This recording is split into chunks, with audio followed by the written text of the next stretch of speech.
संपाद्य ज्ञानंच विदाय भक्तिं विलोकितो येन समाधिराजा वैराग्यवन्तं सुविचारयुक्तं नमामि जोगं शिरसा गुरुंतं।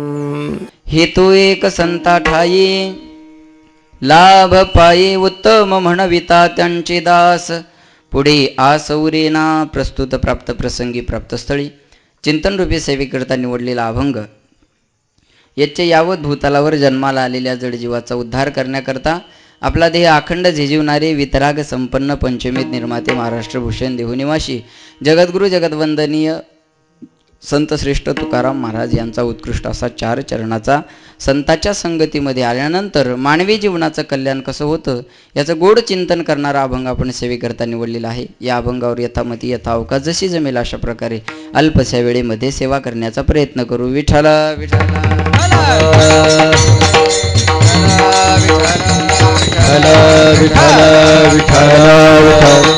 मस्तक हे पायावरी या वारकरी संताच्या सर्वांच्या चरणी विनम्र अभिवादन करतो आणि मी माझ्या सेवेला सुरुवात करतो। विठ्ठला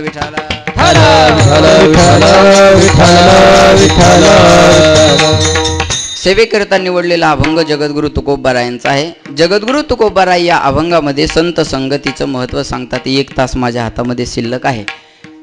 एका तासामध्ये मला तुम्हाला जेवढं सांगता येईल तेवढं मी सांगण्याचा प्रयत्न करणार आहे। महाराज या अभंगामध्ये संत संगतीचं महत्त्व सांगतात। जीवनामध्ये हे 3 शब्द फार महत्त्वाचे आहे। संगत बरं का, ज्याच्या संगतीत माणूस राहतो त्याच्या मनाप्रमाणे हा माणूस वागायला लागत असतो। ज्याच्या संगतीत माणूस राहतो त्याच्या मनाप्रमाणे हा माणूस घडत असतो बरं का। आपल्या शेतामध्ये विहीर असतं, त्या विहिरीचं पाणी आपण जर केळीला सोडलं तर ते केळीला गोड बनवतं। त्याच विहिरीचं पाणी तुम्ही मिरच्याला सोडा ते मिरच्याला तिखट बनवतं। त्याच विहिरीचं पाणी तुम्ही कारल्याला सोडा ते कारल्याला कडू बनवतं। पाणी एकाच विहिरीचं आहे का बदल झाला? एकाच विहिरीचा आहे, बदल संगतीमध्ये झाला। संग बदलल्यामुळं चव बदलली, रंग बदलला आणि आकार सुद्धा बदलला। तसं प्रत्येकाच्या शरीरामध्ये आत्मतत्व एकच आहे, पण संगतीनं घडतात आणि संगतीनं बिघडतात। कबीरदास महाराज याच्यासाठी एक सुंदर दोहा सांगतात, जो जैसी संगती करे वैसे ही फल लीन, कदली सीप भुजंग मुख एक बूंद 3 गुण। पाण्याचा थेंब तोच आहे, संग बदलल्यामुळे त्याचे परिणाम बदलले। ज्या गव्हाच्या आपण चपात्या करतो त्याच्याच पुऱ्या होतात, त्याचा मैदा केलं तर त्याच्यापासून अनेक पदार्थ तयार होतात, पण त्याच जर गव्हाला सडवलं तर त्याच्यापासून दारू सुद्धा तयार होते। मला सांगायचं काय, संघ जीवनामध्ये अतिशय महत्त्वाचा आहे। ज्याच्या संगतीमध्ये माणूस राहतो त्याच्या अनुपस्थित सुद्धा त्याच्या मनाप्रमाणे वागायला लागतो। हा संगतीचा मानवी जीवनावर होणारा परिणाम आहे। दारू पिणाराचा संग करा, दारू पिणारा सोबत नसताना सुद्धा दारूच्या दुकानात जातो। वारकऱ्याचा संग करा, वारकरी सोबत नसताना सुद्धा पंढरपूरच्या वारीला जातो। राजकारणी लोकांचा संग करा, राजकारण कळायला वेळ लागणार नाही। पहिलवानाचा संग करा, पहिलवानकी यायला वेळ लागणार नाही। पत्ते खेळणाराचा संग करा, रमीजुटी कळायला वेळ लागणार नाही। कीर्तनकाराचा संग करा, अर्ध कीर्तन ड्रायव्हर करू शकतो। विठ्ठला विठ्ठला त्याच्या संगतीमध्ये माणूस राहतो त्याच्याप्रमाणे हा माणूस घडत असतो। म्हणून म्हणतात ना, आमच्या मराठवाड्यात म्हण आहे, ढवळ्या शेजारी पवळा बांधला वान नाही पण गुण लागला जेहरी। कदाचित एखादा काळा माणूस गोऱ्या माणसाजवळ बसला तर त्याच्या कलर बदलण्याची गॅरंटी मी देणार नाही, पण त्याच्या अंगातले गुण याच्या अंगात यायला मात्र वेळ लागणार नाही। म्हणून संघ जीवनामध्ये अतिशय महत्त्वाचा आहे। कनिष्ठाचा संघ जीवनामध्ये घडला तर माणूस कनिष्ठ अवस्थेला प्राप्त होतो, वरिष्ठाचा संघ घडला तर वरिष्ठ अवस्थेला प्राप्त होतो आणि मध्यमाचा संघ घडला तर मध्यम अवस्थेला प्राप्त होतो। मोठ्याचा संघ माणसाला जीवनात घडावा। जो मोठ्याच्या संगतीत राहतो तो मोठा मोठा होत चालतो बरं का। वाल्या कोळ्याच्या जीवनातलं उदाहरण सर्वांना माहिती आहे। वाल्या कोळ्याने एवढं पाप केलं होतं तेवढे पापी तुम्ही निश्चितच नाही, मी गॅरंटीनं सांगतो। तुम्ही खाऊन खाऊन 50-60 कोंबड्या खाल्ल्या असेल, एवढं पापच नाहीये। त्याच्या पापाची तुकाराम महाराजाला गणना करता आली नाही। अपार पाप केले होते त्यानं। अपार कशाला म्हणतात? ज्याचा अंतही नाही आणि पारही नाही, एवढा पापी असणारा वाल्या कोळी, त्याला नारदाचा संघ झाला तर वाल्या कोळ्याचे वाल्मिक ऋषी झाले। हा वरिष्ठाचा संघ आहे। मी एका चित्रपटामध्ये पाहिलं, मोठ्याचं सर्व मोठं असतं बरं का। मोठ्याच्या गोष्टी त्याचा विचार करणं हे सामान्य माणसाच्या कल्पनेतलं नाही। एक खासदाराचं कुत्र भोकत असतं आणि त्याला एक माणूस हाड म्हणतो। हाड म्हटल्यामुळं खासदाराच्या पियेला राग येतो। तो म्हणे, का रे कुत्र्याला हाड म्हणतो का? तो म्हणे, कुत्र्याला हाड नाही म्हणायचं तर मग काय म्हणायचं? अरे म्हणे, तू कुत्र्याला अरे तुरे बोलतो ना, ते का सामान्याचं कुत्र आहे का म्हणे? खासदाराचं कुत्र आहे, त्याला अरे तुरे बोलू नाही, तो का महाराज थोडी आहे? तुम्ही जाणकार लोक आहात. हा चला ठीक आहे, धन्यवाद. विठ्ठला विठ्ठला महाराजाला बोललं तर काय हरकत नाही, पण ते खासदाराचं कुत्र आहे ना. चला एवढं सांगण्याचं काम पडू देऊ नका. तुम्ही चांगले सुशिक्षित आहात, शहरी भागातले आहात म्हणून सांगितलेलं आहे. तो म्हणे त्याला अरे तुरे बोललं नाही पाहिजे. तो माणूस म्हणे मग याला म्हणायचं काय? म्हणे त्याला आवं घालावं. म्हणे काय म्हणायचं? म्हणे आवा हाडा म्हण. म्हणजे मोठ्याचं कुत्र जरी इवळायला लागलं तर लोक म्हणतात ते गायन करायला लागलं. मी सांगत नाही, महाराजांचं प्रमाण आहे, समर्थाचे श्वान त्याशी सर्व देती मान. हे मोठ्याच्या संगतीचे मानवी जीवनावर होणारे परिणाम आहेत. आता कनिष्ठाचा संघ बघा, अनमोल किमतीचा हिरा आहे. कुणाच्या घरी हिरा असेल आणि तो जर कन्फ्यूज असेल की बाबा हिरा खरा आहे का खोटा आहे, तर घाबरायचं काम नाही. खरा हिरा ओळखायचा कसा, याची प्रक्रिया तुकाराम महाराजांनी सांगितलेली आहे. खरा हिरा जर असेल ना तर हिरा आयरनीवर ठेवायचा. आयरन माहीत आहे ना सर्वांना, कुंभाराच्या घरी असते ती, बोला ना, लोहाराच्या, म्हणजे माहिती आहे बरं का. आता ह्या गोष्टी लोप पावायला लागल्या ना, कॅम्प्युटरचा जमाना आहे. जे पूर्वी होतं ते आता दिसत नाही, जे आता आहे ते पुन्हा 5 वर्षानं दिसणार नाही. सुविधा आल्या, कॅम्प्युटरचं युग आहे. आणि संसारती इति संसार, हा जो सारखा चेंज होत राहतो त्याचंच नाव संसार आहे. संसार म्हणजे खोटा नाही बरं का, जो बदलणारा आहे त्याचं नाव संसार आहे. आयरन ही लोहाराच्या घरी असते, हिरा आयरनीवर ठेवायचा आणि त्या हिऱ्याला वरून घनाने मारायचं. खरा जर हिरा असेल तर एकतर आयरनीत तरी घुसेल किंवा घनात तरी घुसेल, पण फुटणार नाही. ही हिऱ्याची ओळख आहे. हिरा ठेविता आयरणी, वाचे मारिता जो घनी, तोची मोल पावे खरा, करणीचा होय चुरा. पण असा अनमोल किमतीचा हिरा जर महाराज म्हणतात ढेकणाच्या संगतीत आला तर भंग पावतो. ढेकणाच्या संगे हिरा जो भंगाला, कुसंगे लाडिला साधू दैता, कुसंगे लाडिला साधू दैता. ढेकणाच्या संगे हिरा जो भंगाला, कुसंगे लाडिला साधू दैता, कुसंगे लाडिला साधू दैता. महाराज म्हणतात असा अनमोल किमतीचा हिरा जो घनाने फुटत नाही एवढा कठीण असणारा हिरा जर ढेकणाच्या संगतीत आला तर भंग पावतो. या गोष्टीवर माझा विश्वास बसत नाही, तुमचा बसत असेल का नाही मला माहिती नाही. आपण परीक्षा करून पाहू. ढेकून माझ्याकडे आहेत, कुणाकडे हिरे असतील तर आणून द्या. खऱ्या खोट्याचा निवाडा आपल्याला करायचा नाही. ज्या अर्थी तुकाराम महाराज म्हणतात त्या अर्थी 100% बरोबर आहे. ढेकणाच्या संगतीत आल्यानंतर हिरा भंगतो, याच्यात शंका नाही. पण याला महत्वही देऊ नका. महत्व अर्ध्या चरणाला द्या. कुसंगे नाडला साधू तैसा. सामान्य जीव कुसंगाने बिघडल याच्यात नवल नाही. तुम्ही आम्ही कुसंगाने बिघडू याच्यातही नवल नाही. महाराज म्हणतात साधू सुद्धा बिघडू शकतो. महाभारताचं युद्ध शेवटच्या टप्प्यामध्ये आलं. भीष्माचार्य शरपंजरी पडलेले असताना भगवंत 5 पांडवांना घेऊन भीष्माचार्याकडे जातात की भीष्माचार्याच्या मुखातून पांडवांना काहीतरी उपदेश करावा. का भगवंत करू शकत नव्हते का? करू शकत होते. पण पांडवाचा जो भगवंताशी भाव जोडलेला होता, आपल्या भाषेत रिलेशन जे होतं ते नात्याचं होतं. आणि नात्याचे संबंध असल्यामुळं देवाला असं वाटलं मी सांगितलेलं एवढं यांना पटणार नाही, आळंदीकर महाराज एवढा हिंगोलीचा असावा आणि आम्हाला वाटतं आळंदीकर असावा. बरोबर आहे का नाही? जवळचं म्हटल्यानंतर महत्व कळत नाही ना. म्हणून भगवंत 5 पांडवांना घेऊन भीष्माचार्याकडे जातात की भीष्माचार्याच्या मुखातून पांडवांना काहीतरी उपदेश करावा. मग भीष्म पितामहाने पांडवांना आल्याबरोबर उपदेश करायला सुरुवात केली. सांगतात धर्मा, आतापर्यंत जो जीवनामध्ये ठेवा मी जपून ठेवला होता तो ठेवा मी आज तुला देतो. ते म्हणजे 1000 नावाचं विष्णू सहस्रनाम धर्मराजाला सांगितलं भीष्म पितामहाने. भीष्मवाच ओम विश्वम विष्णुर्व षट्कारो भूत भव्य भवत प्रभु भूतकृत भूत भृद्भावो भूतात्मा भूत भावना भूतात्मा परमात्मा च मुक्तानाम परमागती अव्यय पुरुष साक्षी. इथून जे सुरू केलं तर सर्व प्रहरणायुध 1000 नावाचं विष्णू सहस्रनाम धर्मराजाला भीष्म पितामहाने सांगितलं. आणि नंतर न्यायनीती धर्म सांगतात. धर्म अतिशय महत्वाची गोष्ट मी आता तुला सांगत आहे.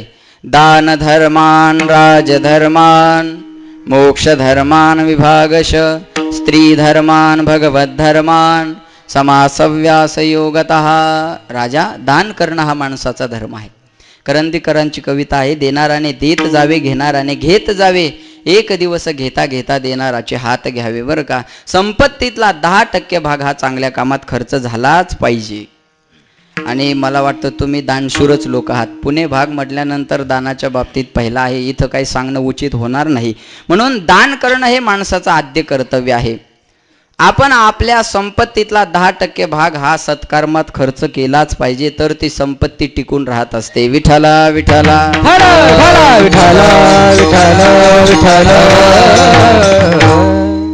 म्हणून दान करणं हा माणसाचा धर्म आहे. दुसरी गोष्ट ऐक राजा, स्त्री धर्मान कुठल्याही स्त्रीवर जर अत्याचार होत असेल, बरं का, लक्ष देऊन ऐका, भीष्म पितामह धर्माला सांगतात, धर्मा कुठल्याही स्त्रीवर जर अत्याचार होत असेल तर माणसानं डोळ्यानं पाहू नये.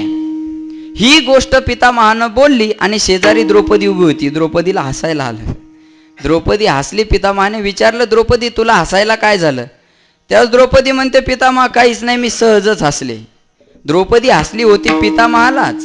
बघा, दोन माणसं बोलत उभे राहिले ना, आपली जर एंट्री तिथं झाली तर ते दोघंही आपल्याकडे पाहून हसतात. पण आपण जर त्यांना विचारलं काय झालं, ते म्हणतात तुमचं काय नाही, आमचं चाललेलं आपल्याबद्दलच असतं, पण सांगायची इच्छा नसते. तसं द्रौपदी हसली, पितामहाला पण सांगण्याची इच्छा नाही. पितामह म्हणतात, द्रौपदी आत्तापर्यंत माझ्यासमोर कुठलीही कुलवधू ही विनाकारण हसलेली नाही, तुझ्या हसण्यामागं काहीतरी कारण आहे. त्याच द्रौपदी म्हणते, पितामह जाऊ द्या, रात गई बात गई, गई सो गंगा रया सो तीरथ, वाहिलेली गंगा समजा राहिलेलं तीर्थ घ्या. कुठं झालेल्या गोष्टी काढता? नाही, तू का हसली याचं कारण मला कळालं पाहिजे. त्यावेळेस द्रौपदीचे डोळे रागाने लालबुंद झाले, ओठ फडफडायला लागले आणि द्रौपदी पितामहाला म्हणते, पितामह तुम्हाला माझ्या हसण्याचं कारण ऐकायचंय का? ऐका. तुम्ही आता धर्मराजाला सांगता की कुठल्याही स्त्रीवर जर अत्याचार होत असेल तर माणसानं डोळ्यानं पाहू नये. मला एक सांगा पितामह, ज्या वेळेस मी रजस्वला असताना भर सभेमध्ये दुःशासन मला ओढत आणत होता, मला विवस्त्र करण्याचे प्रयत्न करत होता, त्या सभेमध्ये तो स्त्रीवर अत्याचार नव्हता का? त्या सभेमध्ये तो अन्याय नव्हता का? त्या सभेमध्ये ते पाप नव्हतं का? बरं, त्या सभेमध्ये तुम्ही हजर नव्हते का? मी तर याचना केली होती, माझे पितामह ज्या सभेमध्ये आहे त्या सभेमध्ये माझ्यावर अन्याय होणार नाही, पण तुम्ही सुद्धा खाली माना घातल्या होत्या. मग त्यावेळेस तुम्हाला न्यायनीती धर्म माहिती नव्हता का? हा श्लोकच विसरले होते तुम्ही. अंगावर आलं की माणसं पटकन विसरून जातात बरं का. ज्याला पंढरपूरला जायचा कटाळा येतो म्हणतो, नलगती सायास जावे वनांतरा, सुखे येतो घरा. ज्याला महाराजाला पैसे द्यायचे जीवा येतं ते म्हणतं, घेती देती नरका जाती. वा, फायद्याचं पाठ करून ठेवतात लोक, बरोबर आहे काय? मग पितामह त्यावेळेस तुमची न्यायनीती धर्म कुठे गेला होता? द्रौपदी बोलते ते 100% बरोबर आहे. भीष्म पितामह म्हणतात, द्रौपदी तू बोलते ते 100% बरोबर आहे, पण एक गोष्ट लक्षात ठेव, ते पाप मी माझ्या डोळ्यानं पाहिलंय, पण त्याच पापाचं प्रायश्चित्त म्हणून मी 52 दिवस झाले बाणाच्या शय्येवर पडलेलो आहे. आणि दुसरी महत्वाची गोष्ट ऐक, त्यावेळेस मी संग दुर्योधनाचा केला होता आणि अन्न दुर्योधनाचं खाल्लं होतं. दुर्योधनाच्या संगतीनं आणि दुर्योधनाच्या अन्नानं भीष्म पितामहासारखे बिघडू शकतात, म्हणून अन्न पवित्र खावं, धाब्याशिवाय जेवलं नाही पाहिजे. नाही ना, म्हणूनच आळंदीत मधुकरी मागून खाण्याची प्रथा आहे. तुम्हाला वाटत असेल हे मधुकरी मागून का खातात? पवित्र अन्न असतं म्हणून. मधुकरी मागितल्यानंतर नम्रता येते, हा महत्वाचा गुण त्याच्यामध्ये आहे. विठाला विठाला तैसे खावे अन्न तैसे होय मन. जसं अन्न खाल तसं माणसाची बुद्धी बनत असते, म्हणून सात्विक आहार करावा. आहार चांगला असेल तर माणसाची बुद्धी चांगली राहत असते, म्हणून अन्नाने दुर्योधनासारखे बिघडू शकतात, संगतीने भीष्म पितामहासारखे दुर्योधनाच्या संगतीत आल्यानंतर बिघडू शकतात. म्हणून आपण संघ करणं अतिशय महत्वाचं आहे. हा कनिष्ठाचा संघ आहे आणि मध्यमाचा संघ मध्यम अवस्थेपर्यंत प्राप्त होत असतो, म्हणून जीवनामध्ये संघ अतिशय महत्वाचा आहे. मग जन्माला आल्यानंतर आपण कुण्या गोष्टीचा संघ करू शकतो? जन्माला आल्यानंतर आपण 4 गोष्टीचा संघ करू शकतो. प्रथमतः एक जीव हा जडरूप वस्तूचा संघ करू शकतो. दुसरा मुद्दा, एक जीव हा जीवाचा संघ करू शकतो. तिसरा मुद्दा, एक जीव हा देवाचा संघ करू शकतो. आणि चौथी गोष्ट, एक जीव हा संताचा संघ करू शकतो. जीव जडाचा, जीव जीवाचा, जीव देवाचा आणि जीव संताचा, 4 गोष्टीचा संघ जन्मात आल्यानंतर आपण करू शकतो. प्रत्येकाचं एक उदाहरण पहा. कुठल्या संगतीमध्ये मानवी जीवनाला पूर्णत्व आहे हे आपल्याला बघायचंय. जीवाने जडाचा संघ केला. जड म्हणजे अचेतन. आता हा माईक जड आहे, हलवला तरच हलतो ना, याला जड मानायचं. तसं वेदांत शास्त्राने संसाराला जड मानलेला आहे. संसार हा अर्धदायित्व शून्य आहे, संसारामध्ये चेतना नाही. मग अचेतन अशा जडरूप अशा संसाराचा संघ केला आणि सुख मिळालं असं मानणारा एकही महात्मा आतापर्यंत या जगाच्या पाठीवर झाला नाही. जागेपणी तर जाऊ द्या, पण हा संसार स्वप्नात सुद्धा कोणाला सुख देत नाही. जागेपणी तर लांबच राहिलं, पण स्वप्नात सुद्धा. एक मुलगा मुंबईला कामाला होता, लग्न ठरलं म्हणून वडमुखवाडीला आला. लग्न झालं, बायकोला घेतलं, मुंबईला गेला. पोरं आता भानगडीत पडत नाही. हम दो हमारे दो, पहिले दो जाने दो, आहे का नाही, गोईंग टू वृद्धाश्रम. बायकोला घेतलं, मुंबईला गेला. आता कोणालाही जास्त व्याप नको आहे. मुंबई आता कंजेस्टेड, जागेची कमतरता म्हणून 10 बाय 10ची खोली केली आणि त्या रूममध्ये त्यानं संसार आपला थाटला. जेवढ्या आवश्यक वस्तू संसाराला पाहिजे तेवढ्या त्याच्यामध्ये आहे. एक दिवाण आहे, टी व्ही आहे, फ्रीज आहे, कूलर आहे, जेवढं आवश्यक दोघांना लागतं तेवढं त्या रूममध्ये आहे. 1 महिना झाले सुरळीत संसार चालला आणि एक दिवस दोघंही पती पत्नी पलंगावर झोपले. झोपल्यानंतर हा म्हणतो, का गं, या एवढ्याशा खोलीत 10 बाय 10च्या रूममध्ये एका पलंगावर आपण दोघं ॲडजस्ट झालो म्हणे. पण आलं की बिघडतं बरं का. पण आपल्याला जर मुलगा झाला तर कुठं झोपवावा. भविष्याची चिंता करून माणसं वर्तमानातला आनंद घालवतात बरं का. अरे काय माहिती आहे कुणाला कधी कोण मरणार आहे, बरोबर आहे का नाही. भविष्याची चिंता करून वर्तमानाचा जो आनंद घालवतो तो मूर्खपणाचा विषय आहे. उद्याची चिंता कोण करतंय, म्हणून पुढचीच चिंता माणसाला जास्त आहे. तो म्हणे आपल्याला जर मुलगा झाला तर झोपवावं कुठं. एक कल्पना केली त्याने. करतात बघा, लग्न झाल्यानंतर आमच्या इकडं हळद फेडायच्या दिवशी तो वरवटा घेतात आणि तो वरवटा त्या झोक्यात वगैरे टाकतात, नवरदेवाकडे देतात, पोरग म्हणून त्याला खेळवतात बरं का. कल्पना की असं आपल्या जीवनात घडावं म्हणून त्याने एक कल्पना केली. म्हणे मुलगा झाला तर कुठं झोपवा. बायको हुशार होती, ती म्हणे तुम्ही थोडं पलीकड सरका, मी थोडा अलीकड सरकेल.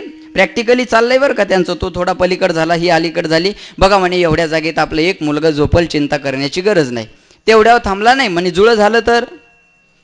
जुळं कळतं ना तुम्हाला, आवळं जावळं डबल रोल तिन्हीपैकी एक कळेल, आहे का नाही. जुळं झालं तर बायको म्हणे तुम्ही आणखी थोडं पलीकड सरका, मी आणखी थोडं अलीकड सरकेल. तेवढ्यावरही थांबला नाही. म्हणे दोघाच्या पाठीवर मुलगी झाली तर. होणे जाणे काहीच नाही बरं, फक्त कल्पना. झाली तर बायको म्हणे आणखी थोडं पलीकड सरका, आणखी थोडं पलीकड सरकाय गेला आणि पलंग संपून गेला. धाडकन पलंगाच्या खाली पडला, कमरेचं हाड मोडलं.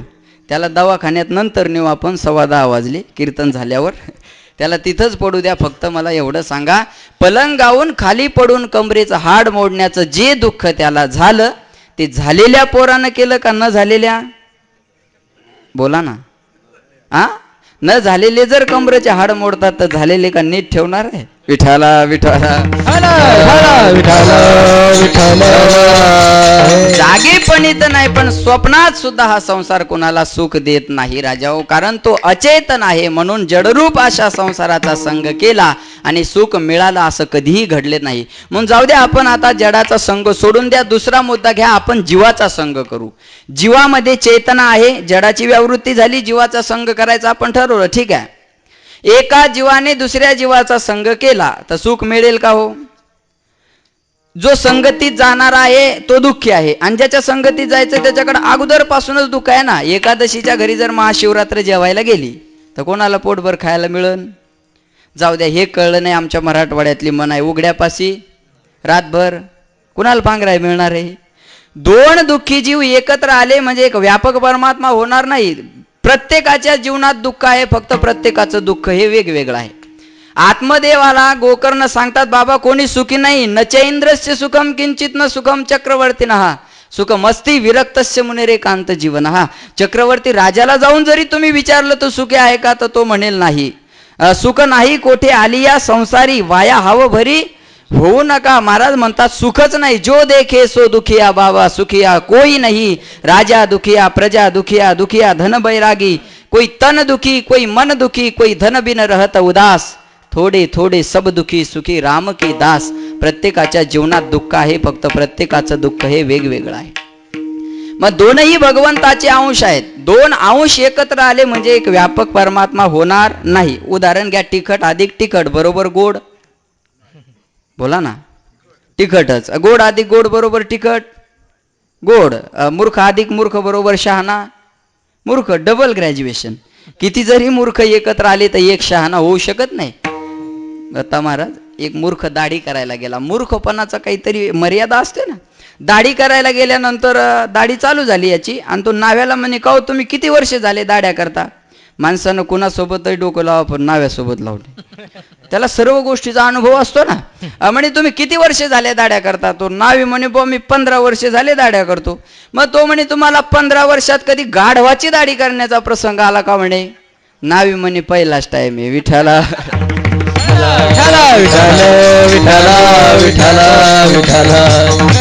काहीला रेंज आली, काही आउट ऑफ कव्हरेज एरिया. चला ठीक आहे, तुम्ही कळण्यासाठी काही अवघड नाही आहे, पण याच्यापेक्षा थोडं सोपं सांगतो. एक मूर्ख पिशवीत अंडे घेऊन चालला आणि पुढच्या मूर्खाला म्हणे या पिशवीत काय आहे हे जर तू मला सांगितलं तर याच्यातले अंडे मी तुला देणार.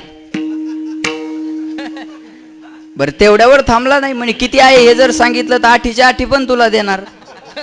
तेवढ्यावरही थांबला नाही, म्हणे कशाचे आहे हे जर सांगितलं तर ती कोंबडी बी तुला देणार. तरी पुढचा मूर्ख म्हणतो मला उत्तर सांगण्यासाठी काहीतरी ऑप्शन दे, पर्याय दे. विठाला विठाला किती मूर्ख एकत्र आले म्हणजे एक शहाणा होईल, होणारच नाही. तसं किती जरी दुःखी जीव एकत्र आले तर एक व्यापक परमात्मा होणार नाही. जीवामध्ये चेतना आहे पण जीव हा परिपूर्ण नाही, म्हणून जीवाचा संघ सुद्धा फेल आहे. आपण आता देवाचा संघ करू. देव चेतन आहे, परिपूर्ण आहे, म्हणजे जडाची जीवाची व्यावृत्ती झाली. आपल्याला वेळ कमी आहे. देवाचा संघ करायचा आपण ठरवलं, ठीक आहे. आपण लाख जरी देवाच्या संगतीत जाण्याचा विचार केला पण देवानं आपल्याला संघामध्ये घेतलं पाहिजे ना. देव तर असंग आहे. सामान्य पुरुष आपल्या प्रेमाचा स्वीकार करू शकत नाही तर देव कधी करणार आहे? देव तर असंग आहे. सांगतात ना, रंग नाही रूप नाही नाही वर्ण छाया, रंग नाही रूप नाही नाही वर्ण छाया, निराकार निर्गुण तू चिरघोराया, निराकार निर्गुण तू चिरघोराया. देवाला रंगही नाही, रूपही नाही, वर्णही नाही आणि छाया सुद्धा नाही. देव हा परिपूर्ण आहे पण संग करू देणारा नाही, म्हणून देवाचा संघ सुद्धा फेल आहे. आपण आता संताचा संघ करू. संत चैतन आहेत, परिपूर्ण आहेत आणि संघ करू देणारे सुद्धा आहेत. ठीक आहे महाराज, आम्ही संताच्या संगतीत येऊ पण आमचा फायदा काय? जगाच्या पाठीवर लोक दोनच गोष्टीचा विचार करतात, एक तर फायदा नाहीतर नुकसान. मूर्खातला मूर्ख व्यक्ती सुद्धा फायद्याची गोष्ट करतो. फायदा काय? मतलब असावा लागतो ना. कीर्तनाला येता वेळेस लोक आम्हाला 100 फोन करतात, इथलं नाही सांगत कुठलं तेच बरं का. येता वेळेस 100 फोन करतात, जातानी महाराज कुठं उलथून मेला लोकायला गरज नाही. मतलब के है सब संग साथी, दिल का साथी नाही है कोई. दादा तात्या तुमचं नाही बरं, तुमचा चालूच राहतो, पण मतलबाने जग जोडलेलं आहे. महाराज आम्ही संताच्या संगतीत येऊ पण आमचा फायदा काय? तुकाराम महाराज म्हटले तुम्ही संताच्या संगतीत आल्याच्या नंतर तुम्हाला एक उत्तम प्रकारचा लाभ होणार आहे. अभंगाचं पहिलं चरण. हेती एक संता ठाई, हे तो एक संता ठाई, हे तो एक संता ठाई, हे तो एक संता ठाई, हे तो एक संता ठाई, हे तो एक संता ठाई, हे तो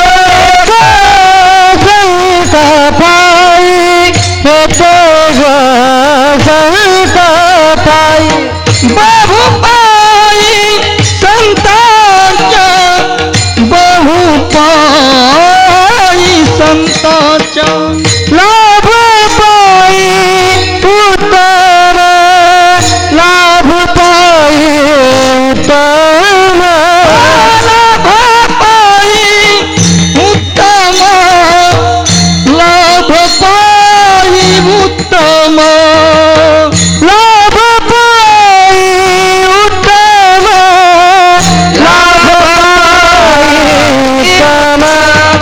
मनविता त्यांचे दास, मनविता त्यांचे दास, मनविता त्यांचे दास, मनविता त्यांचे दास, मनविता त्यांचे दास, मनविता त्यांचे दास, मनविता त्यांचे दास, मनविता त्यांचे दास. महाराज म्हटले संताच्या संगतीत आल्याच्या नंतर तुम्हाला एक उत्तम प्रकारचा लाभ होणार आहे. हे तो एक संता ठाई, लाभ पायी उत्तम. उत्तम हे विशेषण दिलेलं आहे लाभाला बरं का. या पूर्ण चरणामध्ये एक शब्द महत्वाचा आहे, तो म्हणजे एक. हे तो एक संता ठाई लाभ पायी उत्तम. एक शब्द आपण जिकडे लावाल तिकडे या चरणाचा अर्थ बदलतो. एक शब्द जर संताकडे लावला तर संताची अद्वितीयता सिद्ध होते, आणि एक शब्द लाभाकडे लावला तर लाभाची अलौकिकता सिद्ध होते. संताची अद्वितीयता आणि लाभाची अलौकिकता एक शब्दावर अवलंबून आहे. अद्वितीयता म्हणजे काय? संत सोडून हा लाभ जगात दुसरीकडे होणारच नाही, याला अद्वितीयता म्हणतात आहे का. हरिप्राप्तीसी उपाय धरावे संताचे ते पाय, संताविन प्राप्ती नाही ऐसे वेद देती ग्वाही. वेदाने सुद्धा सांगितलं, जर तुम्हाला भगवंताची प्राप्ती करून घ्यायची असेल तर तुम्हाला अगोदर संताच्या संगतीत जावं लागेल. तुम्ही डायरेक्ट देवाकडे जाण्याचा प्रयत्न कराल तर देव जवळ घेणार नाही. खासदाराला भेटायच्या अगोदर पीएला भेटावं लागतं, अपॉइंटमेंट घ्यावं लागते, नंतर आपल्याला त्याला भेटता येतं. मग जगाचा मालक आहे, मग त्याचे कोणीतरी पीए असतील ना. जगाच्या मालकाचे पीए म्हणजे संत आहे. मग आपण अगोदर संताकडे गेलो पाहिजे. मग संताकडे गेल्याच्या नंतर आपल्याला संत देवाकडे पाठवतील, मग देव आपला स्वीकार करेल. डायरेक्ट देवाकडे जाऊ नका. मी तुमच्यातलं उदाहरण सांगतो. एकाचं लहान मुलगा एकदम छोटा सकाळी सकाळी उठला. आता सकाळी सकाळी एवढं काय मुलगा दिसाय सुंदर नसतो.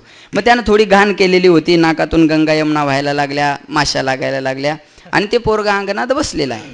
तेवढ्यात त्याचा बाप आला. आता पोराला घाणीनं भरलेलं आहे हे कळत नसतं, पण बाप कळत असतो बरं का. मग पोराला काय कळतं आपण घाणीनं भरलेलो आहे? त्यानं बाप दिसला की बापाकडे हात केला, म्हणे बाबा मला घ्या. बाप त्याच्यापर्यंत गेला घेण्यासाठी, पण त्याच्याकडे पाहिल्यानंतर ते घाणीनं भरलेलं, माश्या लागायला, डोळ्याला चिबडा, बळवा तिकडं होय तिकडं. बापानं त्या पोराला घेतलं नाही, पण त्याच घाणीनं भरलेल्या पोराला आईनं उचललं. आईनं त्याला बाथरूममध्ये नेलं, जॉन्सन बेबी साबण लावून आंघोळ घातली. लहान पोराची साबण आहे बरं का. सुंदर त्याचं टॉवेलने अंग कोरडं केलं, त्याला छान कपडे घातले आणि गंध लावला, पावडर लावलं, आणि सजवल्यानंतर त्याचं तोंड असं धरलं, त्याच्याकडे 1 मिनिटभर पाहिलं, आणि पुन्हा काजळाची डब्बी घेतली आणि एक बोट त्याच्या गालावर लावलं की याला कुणाची नजर लागू नये. आता पहिलेच लहान मुलं दिसायला गोंडस असतात, आणि शृंगार केल्यामुळं ते अधिकच सुंदर दिसायला लागलं. मग बाप पुन्हा घरातून बाहेर आला आणि पोरगा अंगणात उभं होतं. एवढं सजलेलं पोरग पाहिल्यानंतर कुठल्या बापाला वाटत नसेल हो घ्यावं म्हणून? बाप आहे ना शेवटी.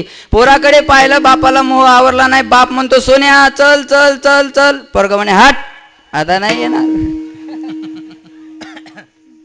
ज्या वेळेस मी आलो त्यावेळेस तुम्ही मला घेतलं नाही, आता तुम्हाला वाटतं मी यावं, पण मला तुमची गरज नाही. बघा, अगोदर बापाने का घेतलं नाही? घाणीनं भरलेलं होतं, बरोबर आहे. आता बाप का अपेक्षा करतो यानं यावं म्हणून? सजून आलं ना, आईच्या मार्फत सजून आल्यामुळे बाप अपेक्षा करतो याने माझ्याकडे यावं. तसं तुम्ही आम्ही देवाचेच लेकरं आहोत. ममे वंशो जीव लोके जीव भूत सनातना मनश्रेष्ठानी इंद्रियानी प्रकृती स्थानी कर्षती. आपण भगवंताचे अंश आहोत, देवाचे लेकरं आहोत. पण डायरेक्ट देवाकडे जाण्याचा प्रयत्न कराल तर आपण घाणीनं भरलेलो आहोत. संत देव आपल्याला घेणार नाही. पण ज्या वेळेस संताच्या मार्फत भक्तीने सजून देवाच्या दारात उभं राहाल, त्यावेळेस देवाला वाटेल तुम्ही माझ्याकडे यावं. पण त्यावेळेस तुम्ही म्हणसाल अब हमें आपकी जरूरत नाही आहे. ज्ञानेश्वर महाराज सोडून आम्हाला कोणाची गरजच नाही, हे तेव्हा कळेल. म्हणजे संत सोडून हा लाभ दुसरीकडे होणारच नाही. सांगतात आशाम तेरे मिलने का सत्संग ही बहाना है, राधे तेरे मिलने का सत्संग ही बहाना है. आ मथुरा में ढूंढा तुझे, गोकुल में पाया है. हो मथुरा में ढूंढा तुझे, गोकुल में पाया है. वृंदावन की गलियों में मेरे श्याम का ठिकाना है. श्याम तेरे मिलने का सत्संग ही बहाना है. आ चंदा में ढूंढा तुझे, सूरज में पाया है. हो चंदा में ढूंढा तुझे, सूरज में पाया है। तारों की झिलमिल में मेरे शाम का ठिकाना है। शाम तेरे मिलने का सत्संग ही बहाना है। शाम तेरे मिलने का सत्संग ही बहाना है। प्रभु तेरे मिलने का सत्संग ही बहाना है। शाम तेरे मिलने का सत्संग ही बहाना है। राधे तेरे मिलने का सत्संग ही बहाना है। बहाना म्हणजे मार्ग, भगवंताच्या प्राप्तीचा मार्ग जर काय असेल तर संत आहे. ही झाली संताची अद्वितीयता. आता लाभाची अलौकिकता सांगतात. एकाचा लाभ होतो. एक ही संख्या जगात परमात्मा वाचक आहे. एको देव सर्वभूतेषु गुडा सर्वा घटीराम देहादेही एक सूर्यप्रकाशक सहस्ररश्मी आपुला तो एक देव करुणे घ्यावा तिने विन जीवा. परमात्मा एक आहे, पहिले कोठेची नव्हते काही. हा प्रश्न परमार्थ करणाऱ्याला सुद्धा पडतो आणि जे परमार्थ करत नाहीत त्यांना सुद्धा पडतो की हे जग झालं कसं असेल. हा बऱ्याचशा लोकांना डोक्यामध्ये काही काही परमार्थ करणाऱ्याला सुद्धा हा प्रश्न पडतो की हा जग कुणी बनवला असेल. तर महाराज सांगतात पहिले कोठेची नव्हते काही, चंद्र सूर्य तारा नाही, अवघे शून्याची होते पायी कान्होबा तेरे तेरे ते. ते एकटं ब्रह्मतत्व होतं पण त्या एकट्याला करमत नव्हतं. म्हणून आज सुद्धा माणसाचा स्वभाव एकट्याला करमत नसते. दुकानावर जरी एखाद्या मुलाला जाल म्हटलं ते म्हणतो माझ्यासोबत कोणीतरी चला, कुठेही असो. म्हणून आता मी यांना घेऊन येतोच ना, की नाही एकट्याला जमतच नसतं ना. मग तुरुंगवास हा याच्यातूनच जन्माला आलेला आहे की याला एकट्याला ठेवा म्हणजे हा गुन्हा कबूल करेल. एकटं राहणं हा माणसाचा स्वभावच नाही. मग त्या देवाला एकट्याला करमलं नाही म्हणून त्यानं 14 भुवनाची निर्मिती केली. देवाच्या कमरेपासून खाली 7 भुवन आणि कमरेपासून वर 7 आहे. खालचे 7 कोणते? आतल वितल सुतल तलातल रसातल महातल आणि पाताळ. आणि वरचे 7 भूर भुव स्वह मह जन तपसत्य. हे 14 भुवन एका भगवंताच्या शरीरावर आहेत आणि त्या भगवंताने या जगाची निर्मिती केलेली आहे. पण जग बनवलं हे नेमकं कशासाठी हे कळायला आपल्याला मार्ग नाही. आणि कळालं असतं तर बसाय जागा पुरली नसती. पब्लिक पाहायची सवय आहे बरं का. माझ्या मोबाईलमध्ये पहा कमीत कमी 15-20 हजार समाज पुढं बसलेला असतो. आमच्या दत्ता महाराजांना माहिती आहे आंध्र प्रदेशात ते माझ्या कीर्तनाला होते. म्हणून जेवढं समोर पब्लिक असेल तेवढा इंटरेस्ट येतो का नाही. पण तुमच्या इकडं पब्लिक कीर्तनाला जमत नाही. मला वाटतं तुमच्या इकडे ते बैलगाडी जे बैल एवढे जोरात पळतात ना ते माणसं पाहूनच पळत असतील. बैलाला पण माणसाची गरज आहे. आम्ही तर कीर्तनकार आहे. विठाला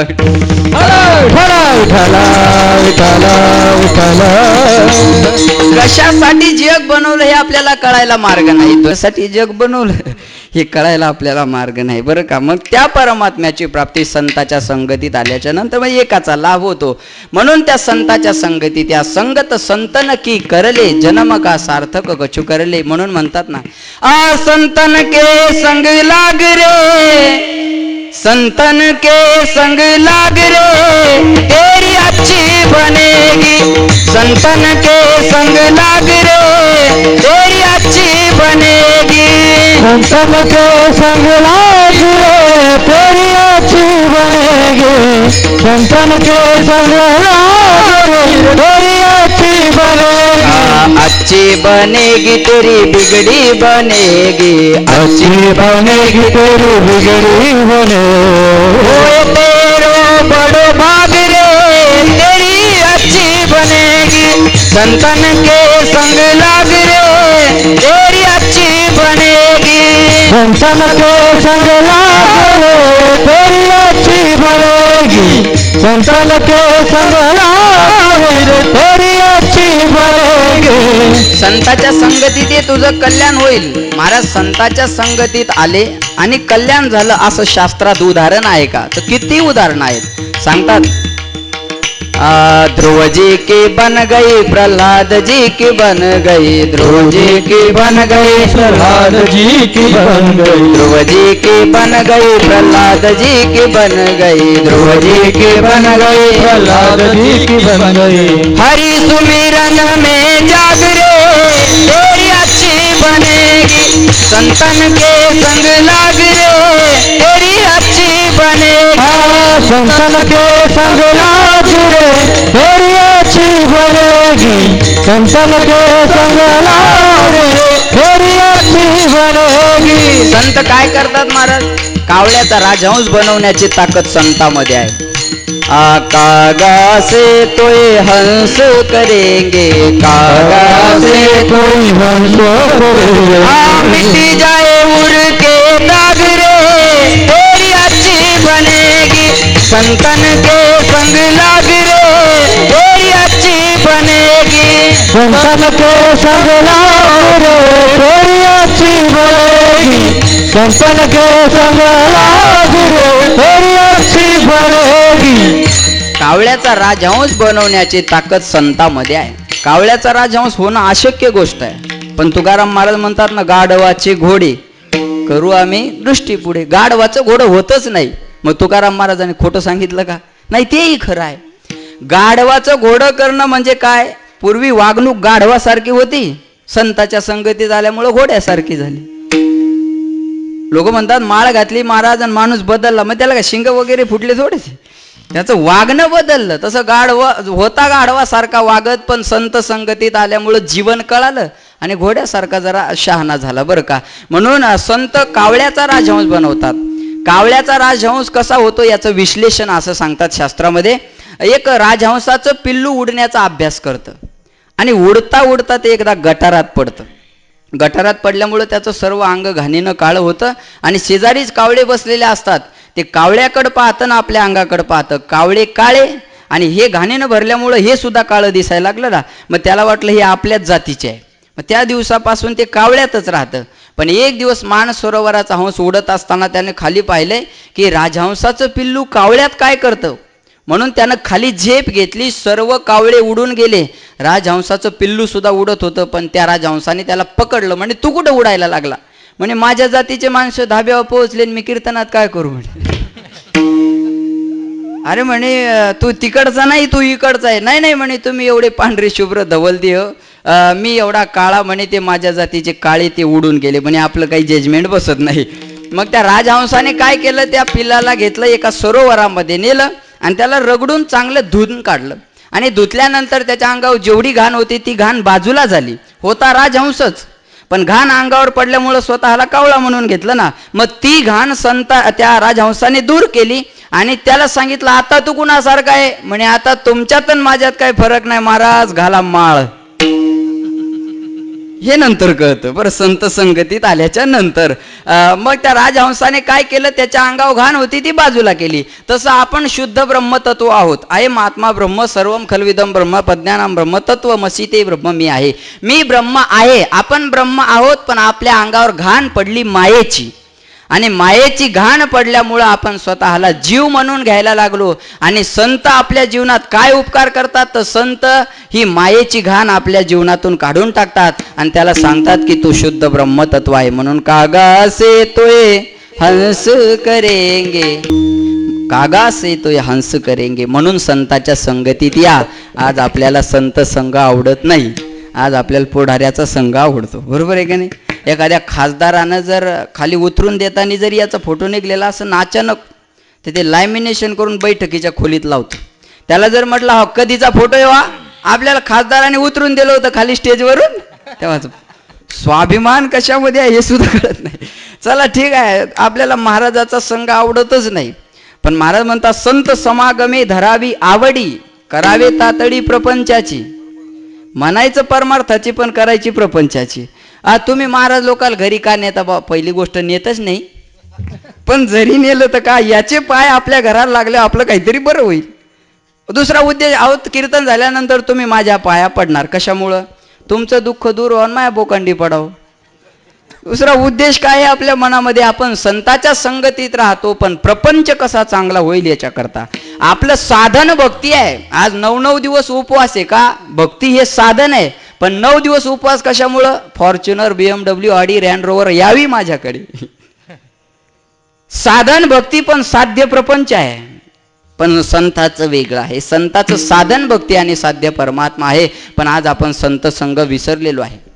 संताचे पाय सहज जरी आपल्या घराला लागले ना, संत चरण रज लागता सहज वासनेचे बीज जळून जाय. पण संताचे चरण सहज घराला लागत नसतात. नाही तर प्रमाण काही खोटे होतील ना. मग हे म्हणायचं कसं? संत चरण रज लागता सहज वासनेचे बीज जळून जाय. संताचे चरण जर घराला सहज लागलेच तर सहज वासना जळून जाते. म्हणून संत संग महत्वाचा आहे. पण आज आपण या विषयाच्या सुखामध्ये गुरफटलेलो आहोत आणि संत संग विसरलेलो आहोत. राष्ट्रसंत तुकडोजी महाराज आपल्याला सांगतात बघा, विषयों के बंदे से बांधा गया तो संत समागम को भूल गया. क्या किया क्या किया क्या किया रे, आजीवन गमा दिया तूने, जीवन गमा दिया, जीवन गमा दिया रे तूने, जीवन गमा दिया. जीवन गमा दिया, जीवन गमा दिया, जीवन गमा दिया, जीवन गमा दिया. जिसे पाना था उसको तो खो दिया रे, जिसे पाना था उसको तो खो दिया. जीवन गमा दिया, जीवन गमा दिया, जीवन गमा दिया, जीवन गमा दिया. अमृतासारखं भगवंताचं नाव कधी आपल्या मुखामध्ये आलं नाही. सारखं आपण दारूच्या नशेमध्ये गुरफटलेलो आहोत. अमृत छोड़ा पिता है शराब तू, भगवान के नाम से मोह मोड़ लिया. क्या किया क्या किया क्या किया रे, आजीवन गमा दिया तूने, जीवन गमा दिया, जीवन गमा दिया, जीवन गमा दिया, जीवन गमा दिया, जीवन गमा दिया, जीवन गमा दिया, जीवन गमा दिया.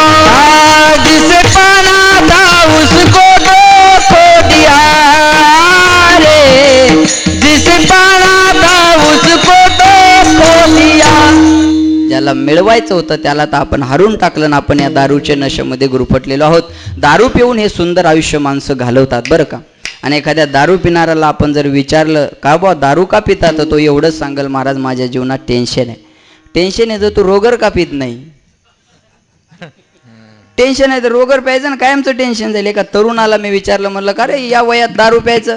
तो म्हणे महाराज आवड नाही म्हणे महाराज, पण आपल्या जीवनाचा विचारच करू नका. तुम्ही माझ्या जागेवर असते तर डबल पॅक हाणला असता म्हणे. मी तरी एकावर भागवायला लागलो. उपदेश करतात काही काही लोक. अरे म्हणलं अशी नशा कधी ना कधी उतरेल.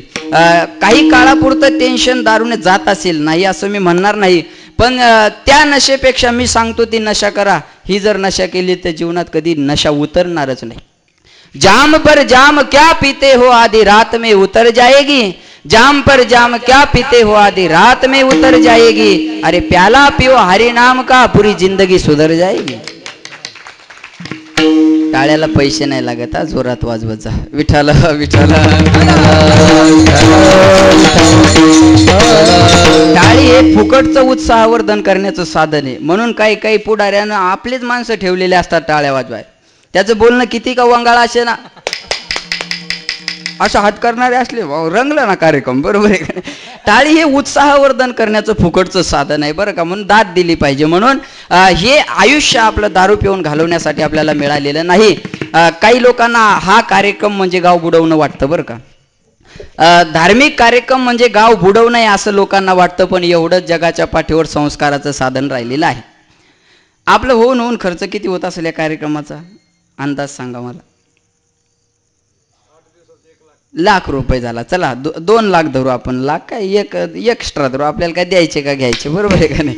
आपण खर्च 1 लाख रुपये धरला तर काही लोकांना असं वाटतं या गणेश महाराजानं गाव बुडवून लावलं, बरोबर आहे असं वाटतं ना.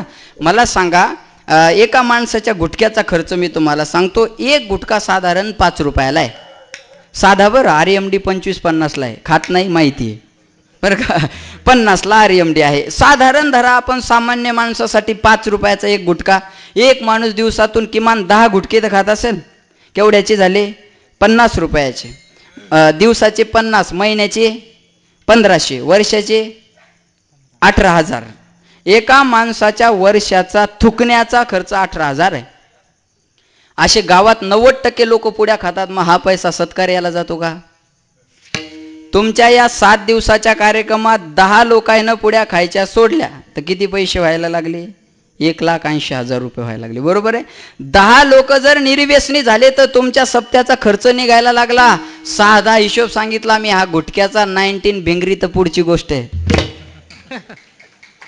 त्याने तर केवढाले सप्ते होतील, किती मोठे सप्ते होतील राजा. म्हणून हाच एक जगाच्या पाठीवर एकमेव असं साधन राहिलेला वारकरी संप्रदाय. विठाला म्हणून मला सांगायचं काय, एवढं सत्कर्म आणि संस्काराचं साधन नाही तर घराघरात आपण बिघडण्याचं साधन आणून ठेवलेलं आहे. म्हणून संत संघ अतिशय महत्वाचा आहे. म्हणून महाराज सांताचे पाय आपल्या घराला नाही, संताची चरण रज जरी आपल्याला मिळाली तर आपलं नशीब बदलेल. म्हणून राधा राणींना विनंती करतात नारदजी, राधे तेरे चरणों की गरदूल जो मिल जाए, सच कहता हूँ मेरी तकदीर बदल जाए. राधे तेरे चरणों की गरदूल जो मिल जाए, सच कहता हूँ मेरी तकदीर बदल जाए. राधा राणी, जर तुझ्या पायाची धूळ मला मिळाली तर माझं तकदीर बदलेल. म्हणून ह्या संताच्या पायाच्या धुळीत एवढी ताकद आहे तर त्यांच्या संघामध्ये किती ताकद असेल. मग भगवंताच्या प्राप्तीचा मार्ग सांगितला संत. महाराज तुम्ही आम्हाला साधन संत सांगितलं, पण संत का चौकात बसले का, या आणि लाभ करून घ्या, या आणि लाभ करून घ्या. असंत भेट होणं अवघड आहे, बहु अवघड आहे संत भेटी. महाराजाची भेट होणं सोपी आहे, संत भेट अवघड आहे बरं का. बहु अवघड आहे संत भेटी. भाग्योदयेन बहुजन्म समर्जितेन सतसंग मंच लभते पुरुषोदावै. अज्ञान हेतुकृत मोह मदांधकार नाशमिदा ही तदोदयेते विवेकहा. अनंत जन्माच्या भाग्याचा ज्यावेळेस उदय होतो त्यावेळेस माणसाला सत्संग होतो. भाग्याचा उदय ते हे जोडी बर. संत भेटतील पण ओळख नाही, त्याच्यापेक्षा अवघड आहे. संत ओळखता आले नाही म्हणून परीक्षिती राजाला शाप मिळाला. संत ओळखता नाही आले म्हणून सगराचे 60,000 मुलांची राख झाली. संत ओळखता नाही आले म्हणून यदुकुळाचा नाश झाला. संत भेटतीलही पण ओळखणं अवघड आहे. कीर्तन केलं, सुंदर फेटा बांधला, 2 तास लोकांना खुश केलं म्हणजे संत आहे असंही नाही. कदाचित एखादा पॅन्ट शर्ट घालणारा संत असू शकतो. संत ही अवस्था आहे, संत ही व्यवस्था नाही. आपण जीवनात किंमत देतो व्यवस्थेला, अवस्थेला नाही. मला पाहिल्यानंतर कोणालाच वाटत नाही मी कीर्तनकार आहे, कारण त्यांच्या डोक्यात पक्क आहे महाराज म्हणलं की त्याची मोठीच मोठी ढेरी असते बा. एक महाराजाचं एक साचा ठरवलेला आहे लोकांनी की असा असतो. काही गावात मी गेलो की पटतच नाही लोकांना मी कीर्तनकार आहे. एक मला म्हणे कीर्तनकार कोण आहे, म्हणलं मी. म्हणे तू. लहान चान्स अगोदर सुरू झाल्यावर माझ्याच हातात आहे का नाही. चला, नीयत कितनी भी अच्छी हो दुनिया आपको आपके दिखावे से जानती है. नीयत कितनी भी अच्छी हो दुनिया आपको आपके दिखावे से जानती है. लेकिन जीवन में एक बात याद रखना, दिखावा कितना भी अच्छा क्यों न हो, भगवान आपको आपकी नीयत से जानता है. दिखाव्यानं आपण जगाला फसवू पण देवाला फसवता येणार नाही. म्हणून मला सांगायचं काय, डेकोरेशन म्हणजे महाराज नाही, अवस्था म्हणजे महाराज आहे, व्यवस्था म्हणजे महाराज नाही. मग व्यवस्था असावी. ही संसारामध्ये आणि अवस्था असावी परमार्थामध्ये. मग महाराज संत ओळख नाही त्याच्यापेक्षाही अवघड आहे. तुकाराम महाराज म्हणले तुम्ही त्या भानगडीतच पडू नका. संताची भेट होणं ते ओळखता येणं हे कधी व्हायचं? एवढा वेळ कुणाकडे आहे? मग काय करायचं महाराज? तुम्ही फक्त संताचा दास आहे असं म्हणा. मनवितांचे दास मनवितांचे दास मनवितांचे दास मनवितांचे दास मनवितांचे दास मनवितांचे दास मनवितांचे दास मनवितांचे दास पुढे शौरे पुढे उरणा मनवितांचे दास मनवितांचे दास मनवितांचे दास मनवितांचे दास पुढे बुरेना पुढे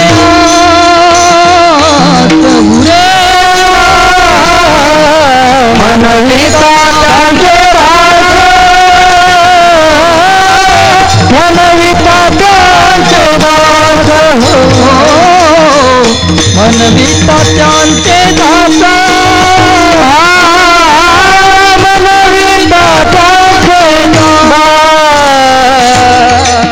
महाराज म्हटले तुम्ही फक्त संताचा दास आहे असं म्हणा. दास्यत्व करू सुद्धा नका. किती सोपं सांगितलं बघा ना. म्हणायला काय हरकत आहे? निवडणुकीच्या टायमाला तुम्ही प्रत्येकालाच म्हणता का नाही तुम्हाला सोडून आम्ही कुठे जाणार? अहो तुमच्याच मागं गाव आहे, शेवटी जे दणका द्यायचं ते देता. तुझं म्हणा ना मी संताचा दास. म्हणायला काय? म्हणायला काय पैसे लागतात का? दास्यत्व करणं तसं अवघड आहे. ते हनुमंतरायाने केलं दास्यत्व निकट हनुमंते पै केले म्हणून देखील रामचरण. आज कुणी कुणाचा दास व्हायला तयार नाही. तुम्ही सालदाराला जोरात काम सांगा. सालदाराला त्याला म्हणायचं का रे 9 वाजले ना एवढी कामावर यायची वेळ आहे का? ते म्हणतं हिशोब उरलेले देऊन टाकन. वर्षाचा उचल घेतो जोरात काम सांगितलं का हिशोब म्हणतो. दास्यत्व पत्करणं आज शक्य नाही. आज कोणी कुणाचा दास व्हायला तयार नाही. राजा होऊन गेले छत्रपती शिवाजी महाराजांच्या काळात मावळे. आणि आता जर शिवाजी महाराज असते आणि तानाजी कोंढाणा किल्ला घ्यायला गेले असते तर लोकांनी खालून फोन केले असते तानाजी. तानाजी येडा झाला काय ये माघारी काय देणारे शिवाजी तुला? आज घडलं असतं. होऊन गेले ते दास्यत्व करणारे. आज कोणी कोणाचं दास्यत्व करायला तयार नाही. राव तुम्ही शिष्याला जोरात काम सांगा. शिष्याला गुरुजीनं जर जोरात काम सांगितलं तर जमत नाही. एक्स्ट्रा काम करतं. एका पोराला गुरुजीनं काम सांगितलं म्हणे जाय 5 रुपयाचे पेढे घेऊन ये. पोरगं गेलं 5 रुपयाचे 3 पेढे आले. आणि आश्रमात गुरुजी शिष्य दोघच होते. आणि चालता चालताच विचार केला. एक्स्ट्रा काम करतात. चालता चालता विचार केला म्हणे आश्रमात तर गुरुजीन मी दोघंचे पेढे तर 3 आले म्हणे एका पेढ्याचं काय करायचं? त्यानं खाऊन टाकलं. पुन्हा चालताना विचार केला एक तर तिथं गेल्यावर गुरुजी मला देणारच म्हणे. त्यो बी खाल्ला. एकच पेढा घेऊन गुरुजीकडे आला. गुरुजी म्हणले बाळा आणले का पेढे? म्हणे आणले ना गुरुजी. म्हणे हे काय? एकच आला का? नाही म्हणे 3 आले होते पण दोघच असल्यामुळे मी एक खाऊन टाकला ना. असं वाटलं का एक तर तुम्ही मला देणारच म्हणे. तो खाल्ला. गुरुजी म्हणे कसा खाल्ला? त्यानं हातावरचा उचलला आणि तोंडा टाकला म्हणे असा खाल्ला. हे का दास्यत्व करणार आहे? महाराज पोरं लय हुशार निघाले आज. इथून पुढे येणारी पिढी आपल्यापेक्षा हुशार निघणार आहे. टॅलेंट मुलं निघाले. मी त्या RTO साहेबाच्या घरी अमरावतीला गेलो होतो. घडलेलं आहे हे काही विनोद नाही. मग त्यांनी जेवण करायचं होतं आणि तोपर्यंत ते पोरगं कार्टून पाहत होतं. एकदम छोटं हो. लहान मुलाला कार्टून आवडतं. बुद्धी कशी आहे मुलाची बघा. मग त्याला म्हटलं बाळा IBN लोकमत लाव. मी नाही लावत म्हणे. त्याला काय महाराजाचं घेणं आहे महाराजाची त्या लेकराला काय किंमत आहे? आपण नाही लावत म्हणे. म्हणलं जाऊ दे आता हे उठल्यावर आपण लावू. मग ते उठून घरात गेलं. मग मी रिमोट घेतलं. म्हणलं आता लावू. मला चॅनलच बदलं ना. पुन्हा ते घरातून बाहेर आलं आणि त्याला म्हटलं का रे बाळा हे बदलत का नाही? म्हणे शेल काढून घेऊन गेलतो म्हणे मी. एवढी बुद्धिवानी. एक मुलगा किती कामं करतोय बघा. एक पोरगाची कामं मी तुम्हाला सांगतो. असा मोबाईल धरून फोनवर बोलतं, या हातानं लॅपटॉपवर चॅटिंग सुरू असते, या हातात वडापाव असतो, वडापाव खात खात पुन्हा आपल्या मित्राला हात सुद्धा करतो. एवढे काम आपल्याकडून शक्य आहे? येणारी पिढी ही जास्त हुशार निघणार आहे, म्हणून आता तरुण कीर्तनकार फॉर्मला आहेत. विठ्ठल विठ्ठल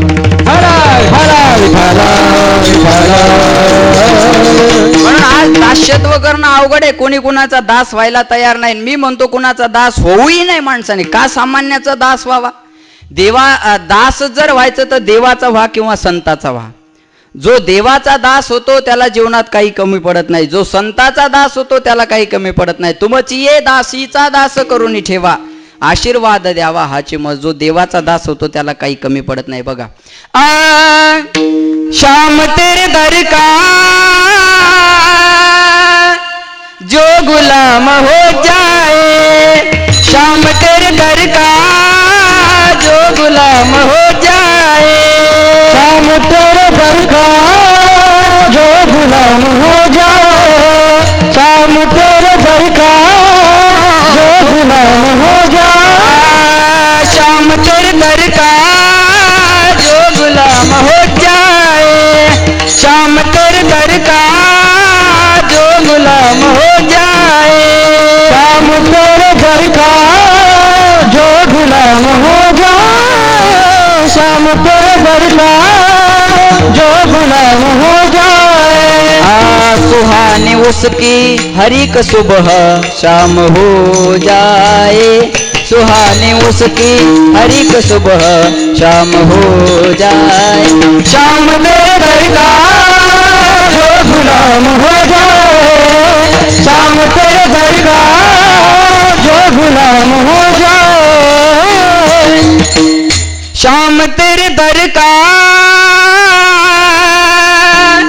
जो गुलाम हो जाए. जो देवाच्या दारातला गुलाम होतो त्याला काही कमी पडत नाही. ज्याला कुणाचा सहारा नसतो त्याला देवाचा सहारा असतो. म्हणून म्हणतात ना, दरबार में राधा रानी के दुख दर्द मिटाए जाते हैं, दुनिया के ठुकराए लोग यहाँ सीने से लगाए जाते हैं. ज्याला देवाचा सहारा असतो ना त्याला कोणाच्या सहाऱ्याची गरज नाही. म्हणून म्हणतात ना, बेसहारो को सहारा तेरे आलंदी में है, माऊली अद्भुत नजारा तेरे आलंदी में है. अब कहाँ जाऊँ माऊली तेरे दर को छोड़ कर, अब तो है जीवन बिताना तेरे आलंदी में है, माऊली अद्भुत नजारा तेरे आलंदी में है. ज्याला कुणाचा सहारा नाही ना त्याला माऊली जवळ घेते राजा हो. कसे कसे लोक आळंदीत येतात आणि किती मोठे होतात बघा. हा माऊलीचा सहारा आहे. जो माऊलीच्या सहाऱ्यात येतो त्याला कशाची कमतरता पडत नाही. म्हणून दास व्हायचं तर देवाचा व्हा, दास व्हायचं तर संताचा व्हा. सामान्य व्यवहारातलं उदाहरण सांगतो मी तुम्हाला. पत्नी पतीचं काय करते हो? दास्यत्वच करते ना. तुम्ही माझे मालक आणि मी तुमची मालकीन. मालकीन म्हणजे दासी असा त्याचा अर्थ आहे बरं का. सामान्य व्यवहारात बाईनं दास्यत्व केलं तर काही टेन्शन जास्त आहे का तुमच्या एवढं? कुठेही जाय आणि खायला आणून घाल, बरोबर आहे का नाही? त्या संसाराचं एका कवीने वर्णन केलं. अरे संसार संसार जसं कप बशीचं घर, बशी बशी आरामशीर कप करी येरजार. हे कप आणि ह्या बश्या बरं का. कबशीचं घर पाहिलं तुम्ही कसं असतं? कबशीच्या घरात बशीची व्यवस्था बसायची कशी असते? टेकन देऊन. आणि कप कुठं असतो? लटकलेला. ती बशीवरून कपाकडे पाहती, म्हणती कसा लटकावला आता खेळ झोके. वारा आला का इकडं, वारा आला का तिकडं. बेजाऱ्या कपाच्या आहे का नाही? पाहुणे आले तर दूध कशात आणायचं? कपात. ते कप पोराच्या हातात. पोरग कपाल व्यवस्थित धरत नाही, बोटात घालतं फिरवत नेतं. बेजाऱ्या कोणाच्या? कपाच्या. गरमच्या कशात? कपात. थंडा झाल्यावर चटके कोणाला? कपाला. बशीला टेन्शन. बरं कपाचा कान तुटला तरी त्याला सुट्टी आहे का? हिरव्या मिरच्याचा खरडा, कान तुटलेल्या कपात, बशी फुटली तर लगेच उकिरड्यावर, बशीला टेन्शन. बर बाजारात गेले, माळवा आणायचं असलं तर पैशाची बॅग कोणाकड? ती झोळी, ती परस. पूर्वी जोग्याकडे होती ती झोळी, आता जोग्याने सोडून दिली, आता बाया त्याची प्रथा चालवायला लागल्या बरं का. ती परस कोणाकड? बायाकड. आणि माळव्याची पिशी कोणाकड? कपाकड. आहे का रे? हे वजन मेलं, बशीला टेन्शन. गाडी सुटायला लागली, पळाय कोण? कप. जागा धराय कोण? कप. आणि बसाय कोण? बशी. बशी आहेच बसलेली बरोबर, बेजारी कोणाची? बर कर्ज काढाय कोण? आल्यावर पैसे कोणाकड? कर्ज आईश कोणाची? कर्ज नाही फिटल्यावर लिंबाला लटकाय कोण? सुसाईड, आत्महत्या. बर आत्महत्या केल्यावर आत्महत्येचे पैसे भेटल्यावर पुन्हा आईश कोणाची?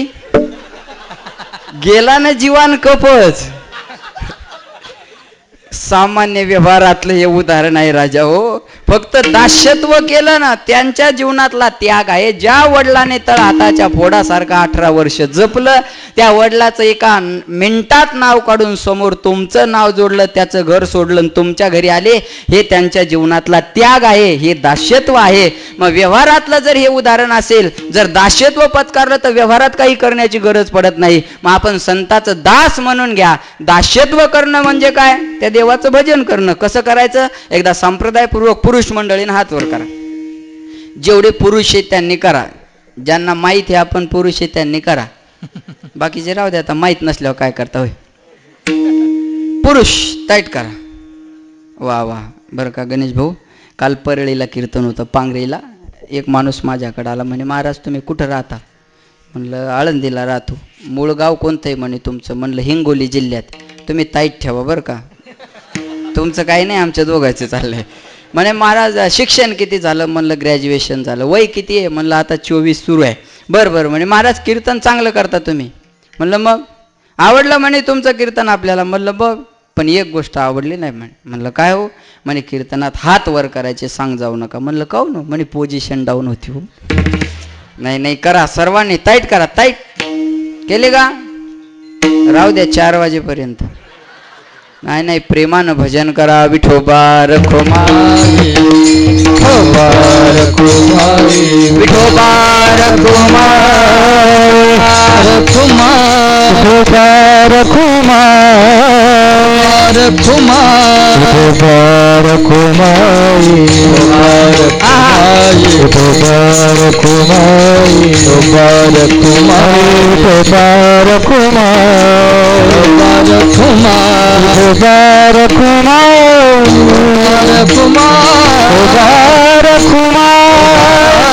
विठोबा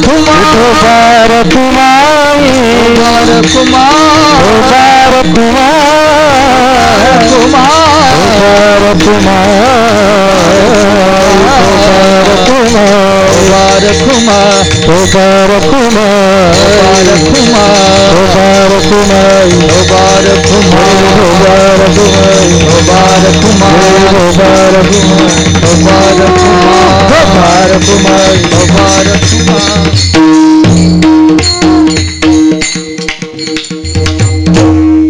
घ्या आता खाली.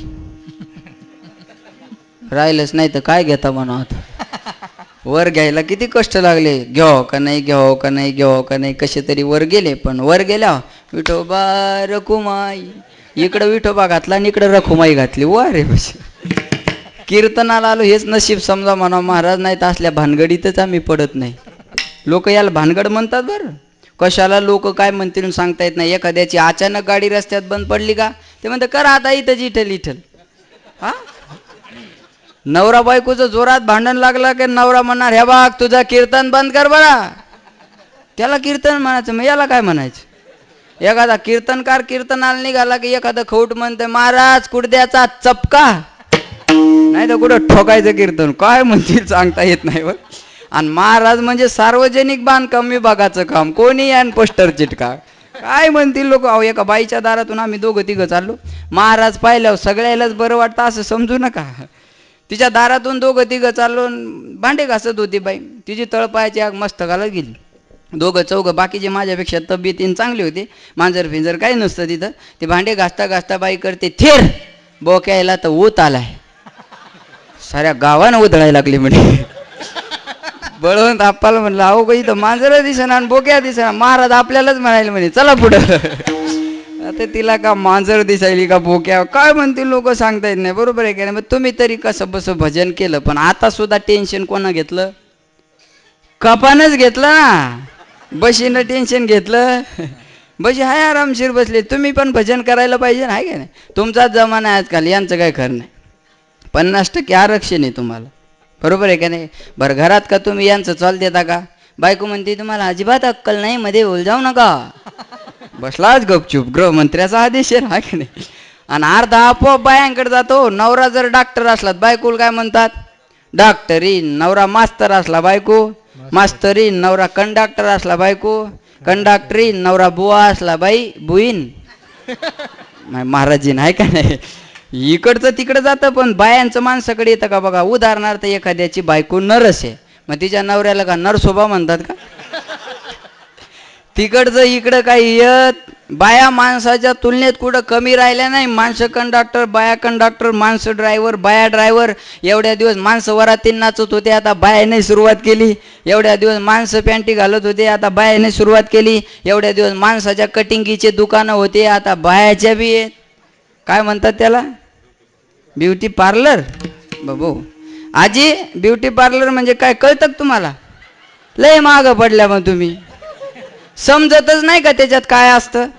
नाही तुम्हाला कळलं अशा भाषेत सांगतो. ब्युटी पार्लर म्हणजे काय. ब्युटी पार्लर म्हणजे बाया वड्या करण्याचे ठिकाण. बायाचं केस कंत्रण आलंय. अरे आपलं शास्त्र असं सांगतं सौभाग्यवती स्त्रीनं केस कापले नाही पाहिजे. ही आपली संस्कृती आहे. सौभाग्यवती स्त्रीनं विनाकारण केस मोकळे सोडून अंगणात बसलं नाही पाहिजे. द्रौपदीनं तेच केलं होतं म्हणून महाभारत घडलं. सौभाग्यवती स्त्रीनं डोक्यावरचा पदर खाली पड देऊ नये. आता नका घेऊ आता लक्ष राहू दे. बरोबर त्या प्रतिभाताई पाटीलचा आदर्श घ्या. देशाच्या राष्ट्रपती असताना कधी डोक्यावरचा पदर खाली पडला नाही. आपली सामान्य एखाद्या नोकरीवर बाई असली पदराला इथं खेळा ठेव. पदराला इथं खेळा आणि पदर कुठं खाली ग्राम स्वच्छता अभियान गाली लोटांगण पाहून पटांगण आहे का नाही. जिथं लाजायचं तिथं आपण लाजत नाही. देवाचं नाव घ्यायला काय लाजायचं. म्हणता का तुम्ही माझ्या पाठीमागं भजन. बाकी तुम्ही कुठंच लाजायला तयार नाही बा. तुम्ही पहा आता आपल्या खेड्यातली आमच्या इकडचे मराठवाड्यातले जर लोक दिंडीत आले ना तर पोरीलाच पोरग म्हणून हाक मारतात. सारखीच ड्रेसिंग आहे ना हो. मी एकदा त्या आंबेगावकडे चाललो परमेश्वर महाराज आणि गाडी नव्हती तेव्हा माझ्याकडं. मग काय हात दाखवा गाडी थांबवा. एक गाडी आली jeans pant T shirt helmet घातलेली. गाडीला हात दिला गाडी थांबली. गाडीवर बसलो 14 किलोमीटर गेलो. 14 किलोमीटर गेल्यानंतर म्हणलं ज्याच्या गाडीवर 14 किलोमीटर आलो त्याला धन्यवाद तर करावा. खाली उतरलो म्हणलं मित्रा 14 किलोमीटर आणलं धन्यवाद. तिनं हेल्मेट काढलं म्हणे महाराज मी मित्र नाही मैत्रीण म्हणे. काय कळणारे सारखेच कपडे असल्यामुळे इथपर्यंत आपण माणसाची बरोबरी केली. मग भजनातच आपण कमी कशासाठी पडायचं. त्या मीराबाई राजपूत समाजाच्या राजघराण्यातल्या असताना सुद्धा लाजल्या नाही. मीरा दीवानी हो गई रे मीरा मस्तानी हो गई. मीरा दीवानी हो गई रे मीरा मस्तानी हो गई. आलोक लाज की नहीं खबरिया हो. मीरा दीवानी हो गई रे मीरा मस्तानी हो गई. मीरा दीवानी हो गई रे मीरा मस्तानी हो. मीराबाई लाजल्या नाही. लाजायचं तर अशा ठिकाणी लाजा भाऊ. भजनात काय लाजायचंय. मग 2 मिनिटं सर्वांनी हात वर करा. सर्वांनी करा सर्वांनी. तुले हरी का नाम विठ्ठल पांडुरंगा. हरी का नाम विठ्ठल पांडुरंगा. तुले हरी का नाम विठ्ठल पांडुरंगा. तुले हरी का नाम विठ्ठल पांडुरंगा. पांडुरंगा पांडुरंगा पांडुरंगा पांडुरंगा पांडुरंगा पांडुरंगा पांडुरंगा पांडुरंगा पांडुरंगा पांडुरंगा पांडुरंगा पांडुरंगा पांडुरंगा पांडुरंगा. तुले हरी का नाम विठ्ठल पांडुरंगा.